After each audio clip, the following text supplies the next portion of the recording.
Yo, what's up? It's Lennybri, and I'm about to smoke a perso with Hot Thoughts TV.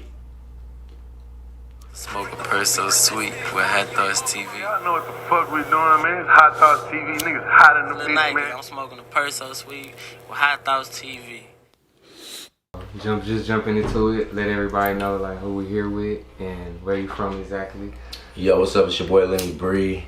I'm from Houston, Texas, but I was born right outside of Houston in like a really super small town. It's called Huntsville. Well, it's actually called Shiro. Shiro's outside of Huntsville, which is outside of Houston, so this shit gets deep. But basically everybody in the entire town, all 60 people, were all my family. And then I moved into Houston whenever I was like 12, maybe 10. And like the whole fucking world changed for me, bro. It was like, you know, you went from the fucking trees and, you know, like not having a bathroom and shit like that, not showering every day, just playing outside and shit like in the forest, you know what I'm saying?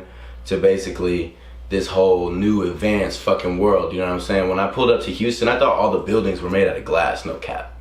I was like, damn, like these are fucking skyscrapers, like never seen no shit like that.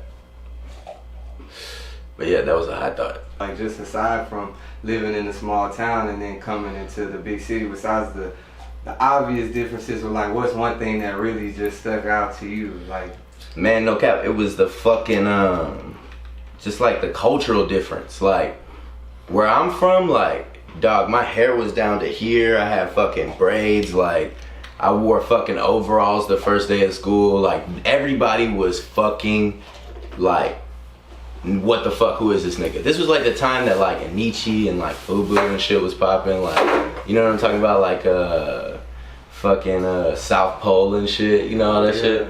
But yeah, I came with all the wrong shit because, you know, we were shopping at Goodwill and shit. We thought that was a clothing store. Like to us, that was where you bought clothes, you know what I'm saying? We didn't know about malls and shit. So basically it was like learning that there's a whole nother fucking, like, society will push a whole idea of like how shit is supposed to be into your head.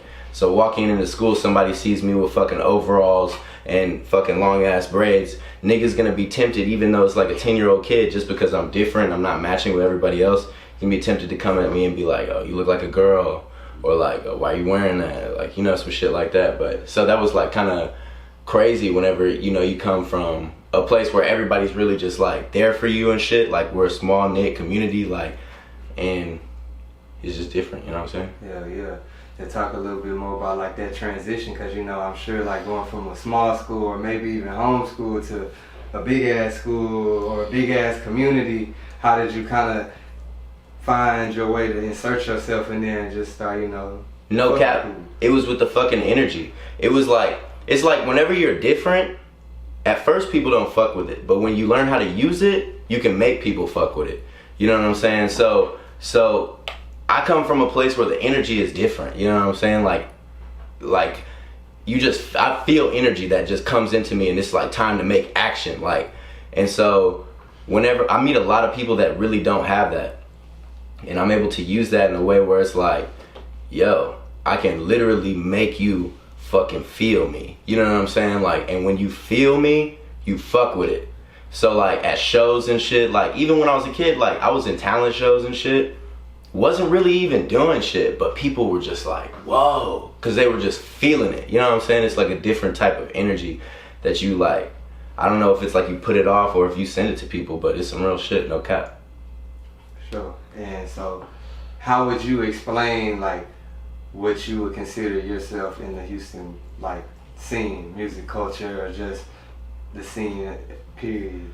Man, at the end of the day, I am somebody who is like, I'm like kind of like at this moment right now, when we're recording this, I'm like a little bro in the music scene. Everybody sees me, they see the potential, they're like, I fuck with it.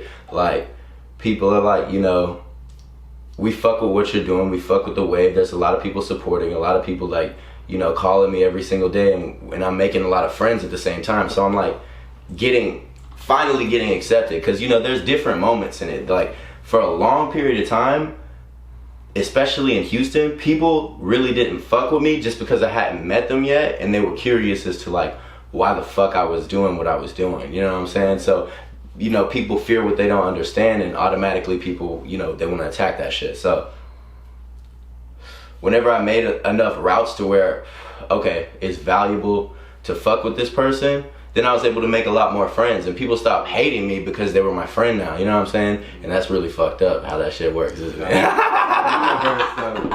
But like you said, that energy is a motherfucker. Like, you can really change the whole atmosphere in the room with the right energy. So, I mean... No cap. No cap. One thing that I learned is, like, everybody's down to be happy. You know what I'm saying? It's just up to one person in the room to say, like, fuck all this bullshit. Fuck all this, like, oh, we're all sitting on our phone shit. Like, let's be happy. It just takes one person to stand up. Like, really, we really do control reality. No cap. Because if I fucking want this bitch to be lit, if we turn on some fucking music, I tell my niggas stand up, we get a bottle, like, let's fucking go. Let's invite some people. Like, we can control reality and make this whole room into a club scene. Like, it's like you can do whatever the fuck you want. So that's the real fact of the energy, is like, it's just up to you to use it. No cap. Everything is potential energy. Everything is potential energy. You just gotta turn that shit into kinetic energy. And how did you get into the mix with the whole, like, you know, nightlife, party scene? Where did you find your niche and fall into play there? No cap, the first party I ever fucking hosted, my homegirls hit me up. They was like, yo, let's go out. There's some, like, new hot, like, college shit popping. Like, let's see what it's all about.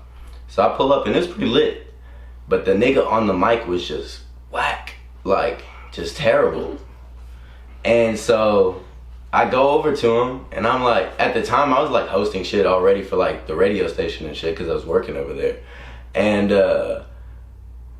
I fucking go over, and I'm like, yo, just let me hold on to the mic for a second. This nigga gives me the mic. I step on the stage, and as soon as all those people looked at me, I felt the energy. And I was like, let's fucking go. And then that same night, the fucking owner of the fucking party comes up to me. He's like, yo, you like doing this shit? I'm like, fucking right, I like doing this shit. He's like, why don't you do it every Thursday? And so we started fucking working. And then we built a relationship from there, and I controlled reality enough to the point to where now I can live fucking life by fucking partying and doing what I love doing, like energy. Yeah. You know what I'm saying? So now I'm in the nightlife shit, and it's lit. Best job I ever fucking had. I woke up this morning and fucking slept till 2.